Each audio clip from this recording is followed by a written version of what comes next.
উত্তরাঞ্চলের কৃষি অর্থনীতিকে শক্ত করতে নতুন জাতের ধান উদ্ভাবনে গুরুত্বপূর্ণ ভূমিকা রাখছে রংপুরে বাংলাদেশ ধান গবেষণা ইনস্টিটিউটের আঞ্চলিক কার্যালয়। গেল ৩ দশকে কৃষকের জনপ্রিয় 4টি নতুন ধানের জাত উদ্ভাবন করেছে প্রতিষ্ঠানটি। বিশেষজ্ঞরা বলছেন, গবেষণার জন্য পর্যাপ্ত জমি ও আধুনিক উপকরণ বাড়ানো গেলে কম সময়ে নতুন ধানের জাত উদ্ভাবন আরও সহজ হবে। রংপুর থেকে জুয়েল আহমেদের রিপোর্ট।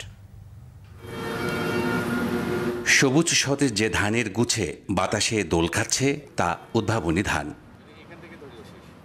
বন্যা সহিষ্ণু বাসমতি সুগন্ধি চাল, নদীপাড়ের বিশেষ জাত কাটারি ভোগ ও 18 মিলিমিটার দৈর্ঘ্যের বিশ্বমানের বাসমতি উদ্ভাবনে প্রতিষ্ঠানটি পেয়েছে উল্লেখযোগ্য সাফল্য। কম সময় ও উচ্চ ফলনশীল এসব ধান শীঘ্রই বিতরণ করা হবে কৃষকের মাঝে। আমরা বাংলাদেশে প্রথম বাসমতি রাইসে ডেভেলপমেন্টের কাজ শুরু করছি এবং আমাদের আমরা আশাবাদী যে আমরা খুব শীঘ্রই আমাদের বাংলাদেশ ধান গবেষণা ইনস্টিটিউট একটা বাসমতি জাত হয়তো আমরা কৃষক পর্যায়ে রিলিজ করব, যেটা এই এলাকা চাষ করে আমাদের নিজস্ব চাহিদা পূরণ করে আমরা বিদেশে রপ্তানি করতে পারবো।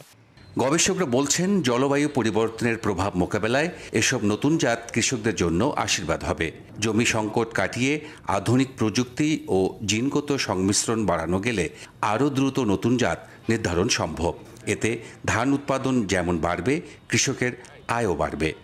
এই এলাকায় একটা সুগন্ধি ধানের ভালো চাহিদা আছে, তা আমরা এখানে আমাদের জিআই ট্যাগ প্রাপ্ত যে কাটারি ভোগ, সেই কাটারি ভোগ ইম্প্রুভমেন্ট আমরা কাজ করতেছি। আমরা চাচ্ছি যে প্লান্ট টাইপ খাটো হবে, এইচআইভি হবে, সাথে সুগন্ধি থাকবে, সাথে আমাদের কালিজিরা যে ইম্প্রুভমেন্ট সেটা কাজ আমরা এখানে করতেছি। প্রতিপক্ষকে যদি আমার এখানে আরও জমি এক্সটেনশন করা হয় আরও 10 একরের মতো, তাহলে আমাদের গবেষণা জোরদার হবে এবং বাংলাদেশের খাদ্য নিরাপত্তার জন্য আমাদের নতুন নতুন প্রযুক্তি আবিষ্কার করতে সহজ হবে। নগরীর মডার্ন মোড়ে 15 একর জমিতে 1991 সালে গড়ে ওঠা এই ধান গবেষণা ইনস্টিটিউট যৌথ গবেষণা ছাড়াও বিড়ি ধান 51, 52, 79 ও 110 জাতের উচ্চ ফলনশীল ধান উদ্ভাবন করেছে গবেষণা কেন্দ্রটি। জুয়েল আহমেদ, বাংলা ভিশন, রংপুর।